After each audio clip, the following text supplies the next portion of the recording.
Hi everybody, how are you today? I'm doing okay. Thank you for coming back to my channel. It's an Amber thing. I'm Amber, and I am going to just start this day off a little different. I actually really want to start doing something very positive, not only for myself but for you, every day. And so I'm going to start off in the morning by doing a reading. Not only for myself, but for you. So I'm just going to turn the camera around the best I can for right now, kind of show you my space and what I'm doing right now to set up. And this is kind of where I'm at, what I'm doing. I have some incense going, and I have the deck of cards in between two pieces of selenite, which is really important because it really helps to clear and cleanse the deck before I read. And the cards that I'm using are the Oracle cards from Earth Magic, Stephen D. Farmer.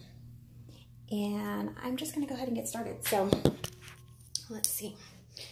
Let's see if I can place this somehow so that you can see what I'm doing, but maybe it's not going to work out that way. Let's see. This is hard. This is hard. Okay, let's figure this out. So I need to shuffle the deck. Maybe I'll just sit on the floor. Yeah, that'll be probably a lot easier. But I'm gonna read directly from here.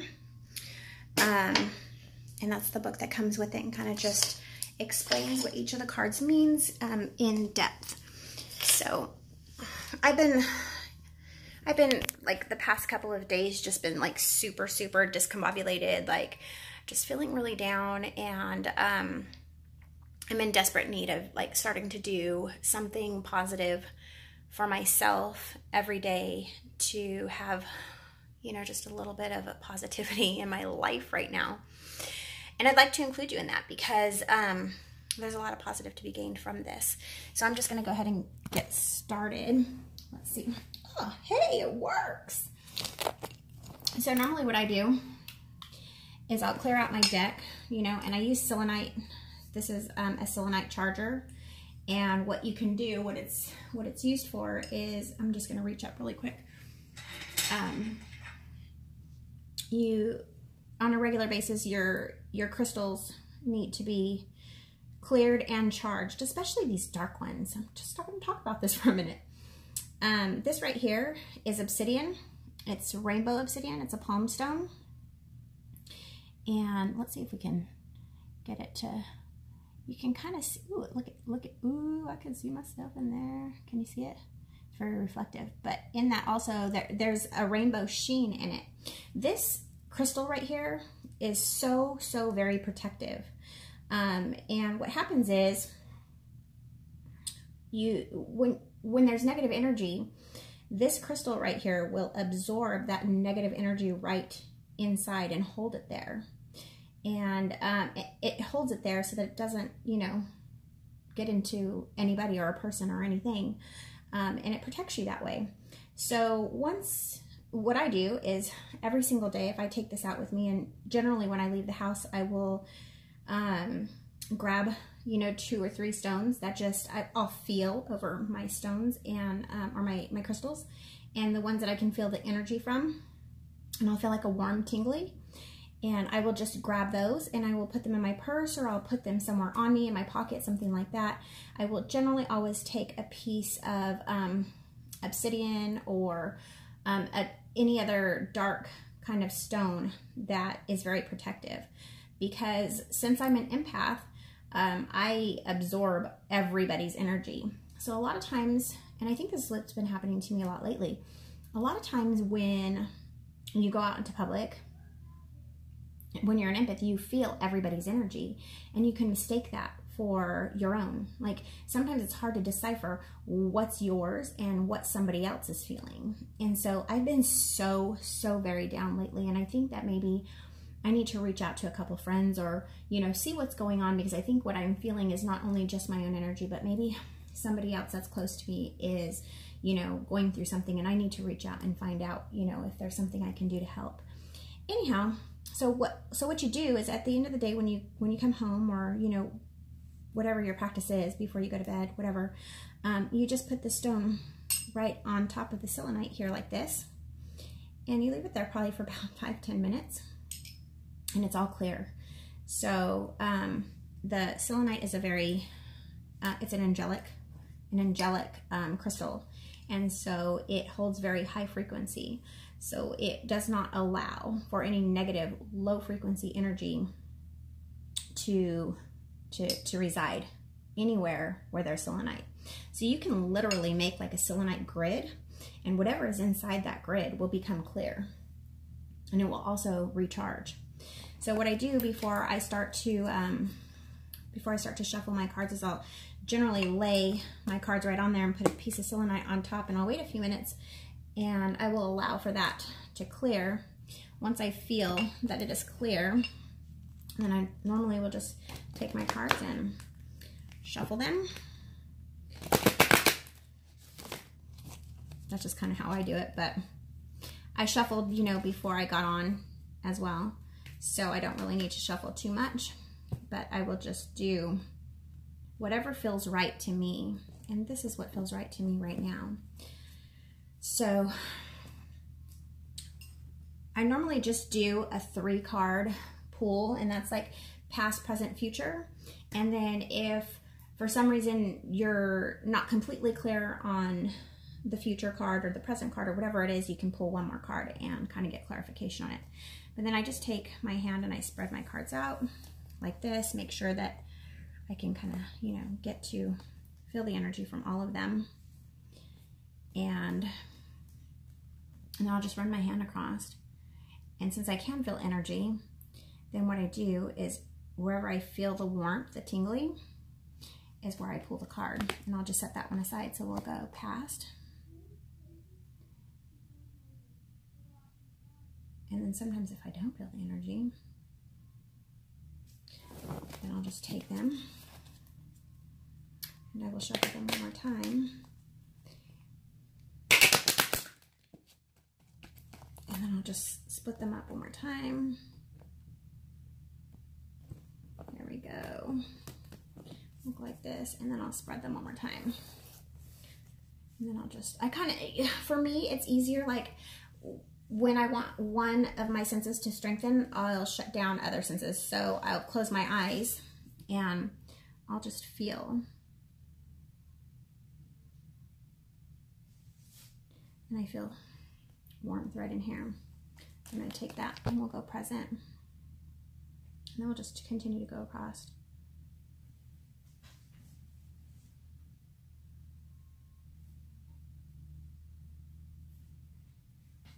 Ooh, right in here. Okay, so we'll go past, present, future. And then I just put my cards over on the selenite. And I flip. Oh, and there. I have them. Wait. Ooh. Okay, so this is interesting because if you remember the other day, I read and fog was that day. It was like 2 days ago, I think. And fog is now in my past. So past, present, future, and fog is now in my past. And we read fog. So it was I had a day where I was just like, discombobulated, very confused, feeling like I shouldn't make any major decisions. I had decided not to talk about some things that are going on in my life because I pulled this card, and you know, I was thinking, okay, it's not going to come out clearly, gotta let that go. So now we're going to move on to present, and present is fire. So I'm just going to show that card to you. Oops, there's a lot of glare there. How can we get that to not glare? I don't know. But you see an Indian like pretty much doing a native type of dance with some fire, and it's passion. Passion is what we're going to be. So it's fire and passion. So let me go ahead and look that up, and I will read it. Oops, went too far.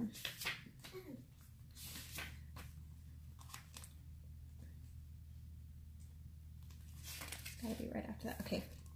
So are you ready? Let's go. So what are your passions? What turns you on? What ignites your inner flame? That creative spark.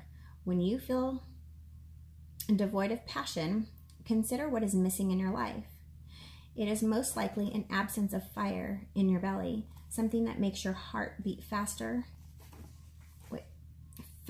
and quickens your breathing. Passion is not something that comes from outside of you, although some events and circumstances can trigger it. It is an intensity of feeling, whether quietly experienced or enthusiastically expressed. Passion can simply be a strong feeling, or a sensation itself can be so powerful that it motivates you to act. This is too often associated exclusively with sexuality, which is certainly one way of experiencing it, yet it limits its meaning and demeans the broader possibilities. Open yourself to the truth of what you are passionate about and find a means to express it.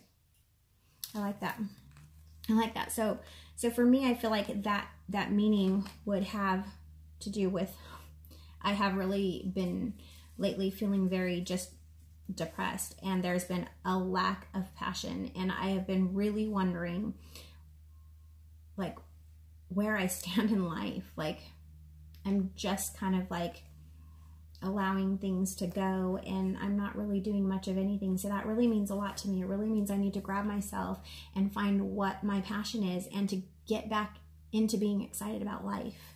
So it's really important. So the next one, so future, is waterfall, and it's effortless. So then you see like a mountain scene with a waterfall. Let's go ahead and take a look at what that is.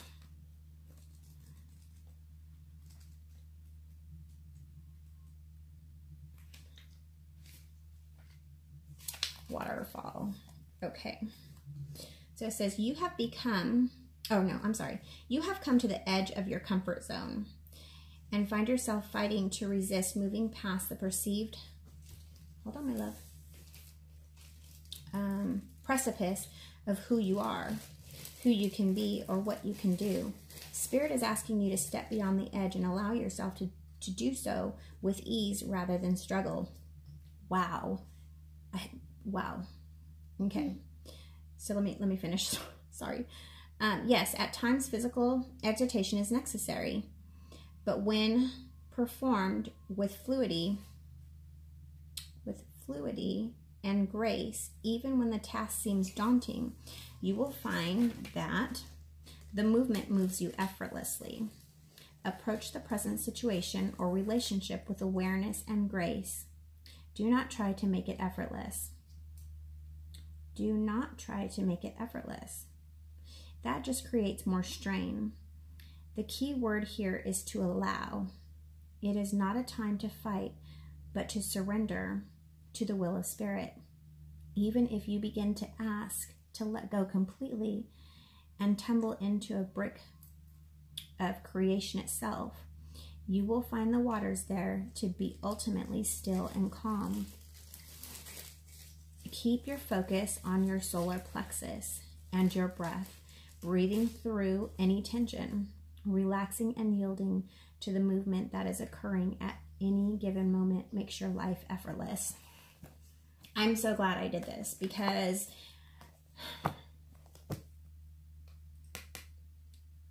that is so very important. There's something that happens when you resist something, and I have been resisting just so much lately. There's just been so much going on, and I know I keep saying I'm going to talk about this, and I am going to. I have a really hard time when there's so much happening, like to kind of express it all without it getting all jumbled up. So I need to like really take my time, and like I'll probably do one video at a time on each of these things. But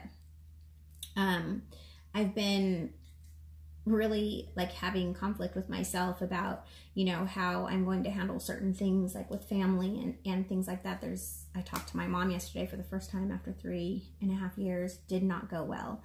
Every single time I resist, I create a resistance within myself, and it is a very discombobulating kind of a feeling. So it's really telling me, like, moving into the future, I really need to take the path of less resistance. When I take the path the path of less resistance, things will flow a lot more easily. And because I'm like so resistant, things are just like getting static and ugly. I don't know if that makes any sense to you, but this reading right here was right on with regards to like the things that have been happening in my life for the past couple of days, and could not have been any more on target. So one of you watching, I'm sure, these cards are also, you know, if you're watching, there's no coincidence. There is, Spirit has a funny way of working and, you know, showing itself through others. Readings like these and just the things that you think are coincidences in your day, they're not. They're all very carefully orchestrated by your guides, your angels, the spirits around you that are helping you. And it's so very apparent and clear for me right now that I really need to like take some time to breathe through some things, find my passion again, get excited about life again, stop letting these things, stop resisting so that these things are not bothering me as much, and I can move effortlessly through my days. Well, I hope that helps. I'm going to do this every single day. Maybe we'll just do one card so it doesn't take as long, because I know y'all have things to do in your day too, but I want to be able to provide this, you know, for you as well. It's something very positive. It gives me insight. It'll give you insight too, and it'll really help as you start your day for you to be mindful of the things not to do. So my daughter just texted me. Anyways, I'm going to go ahead and go. I'm going to be spending some time with Avery today. Braden is going to a friend of his to go swimming and do Nerf wars and things like that. So Avery and I are going to have, and I will hopefully get some of that on video and be able to share that with you too. Have a blessed day. Namaste.